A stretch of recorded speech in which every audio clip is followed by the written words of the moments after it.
So, hi guys! So, ako'y nagbabalik at dahil tapos na ang kanilang competition guys, makakagala na ang mga bata. So, kasama ko ngayon ang TV Broad Team except kay Jim Rex kasi ongoing pa rin ang kanyang mobile journalism. So, dito kami ngayon guys. Nandito kami ngayon sa Robinsons Mall ng Ormoc City. So, ayan yung mga naggagandahang kasama ko guys.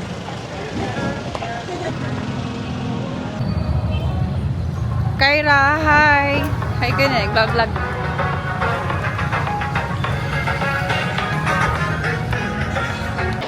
So yun guys, dahil hindi pa kami nagla-lunch, kami muna ay magla-lunch dito sa Mang Inasal.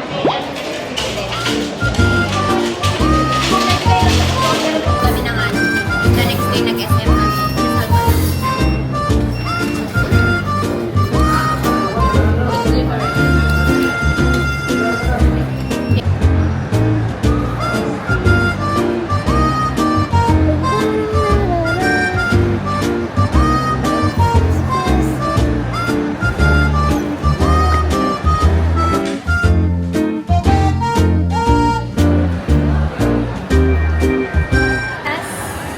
Kayo lagi na besh. Ay di kasla mapamugatangan ni sunod ibarang sapatos na kasi with honors. With honors. Anak, kaya hanapan kita ng boyfriend! So yun guys, kumain lang kami dito sa Inasal tapos pupunta na kami sa plaza ng Ormoc.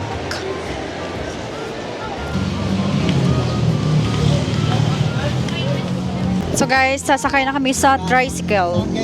Ang iconic na tricycle ng Ormoc City. Mami, okay na yung plaza. So andito na tayo ngayon sa plaza ng Ormoc City guys. Grabe, ang ganda dito. Ang daming tao guys.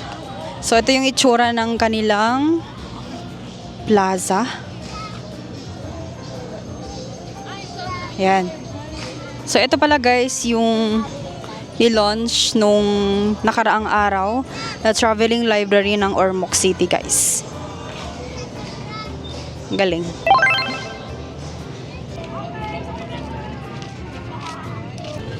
Ilaban mo yan, Ma'am Telay.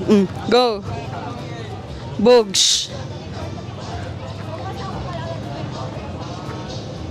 Hoy, kahit ko dahil siya, mamot.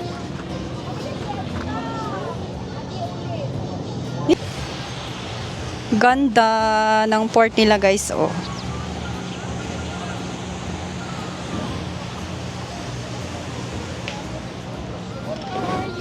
Hi, Sed.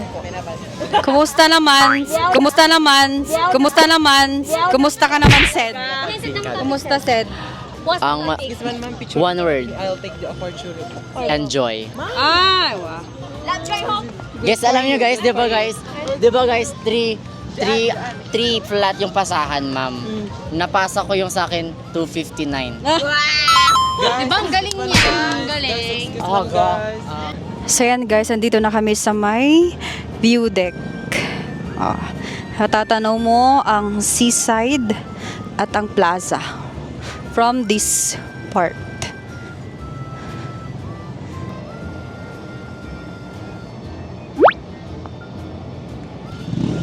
Alam nyo ba guys, na dito sa Ormoc City, ang Ormoc City guys is one of the safest places here in the Philippines kasi konti lang yung crime dito guys. Konti lang yung crimes and then super honest ng mga tricycle drivers dito guys. Alam nyo ba, kahapon meron kami encounter. Sinabi ng tricycle driver guys na kapag nag-overcharge daw sila, pag nag-oversingil sila ng pamasahe dito guys, is talagang meron silang punishment. Ibig sabihin guys, talagang fina-follow nila yung rules dito. Kailangan ay, kung for example 10 pesos lang yung pamasahe, dapat ay hindi sila mag-overcharge. Yun, ganun ka-strict ang government dito sa Ormoc City guys, which is good. Lalo na para sa mga turista na kagaya namin guys. And sa tingin ko guys, isa rin yun na dahilan kung bakit binansagan rin ang Ormoc City bilang city of beautiful people kasi nga because of their honesty and kindness which we encountered firsthand guys nung pumunta kami dito. So wala talagang masabi guys dito sa Ormoc City, malinis.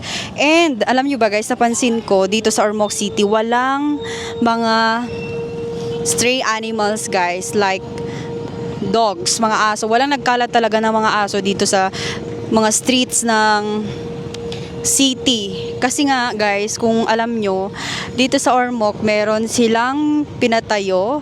Of course, with the initiative of the ever gorgeous mayor of this city na si Mayor Lucy Torres guys. Meron siyang pinatayo na parang mga house of stray animals, which is very amazing guys. Grabe. Kudos. This is their plaza guys during the night. Napakaganda guys.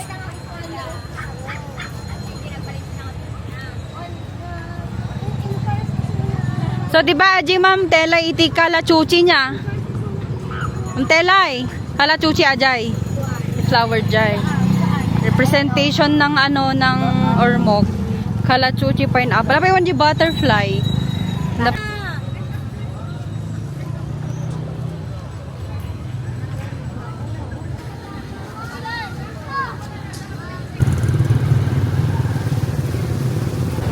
Bili kami guys ng pinya or mangga. At iginatan ko din na minsan. Ano, nagdakkel mo ata. Iginipin niya. Ayun o. Magkano po? 10. Dalawa nga po. Opo. Dahil ko na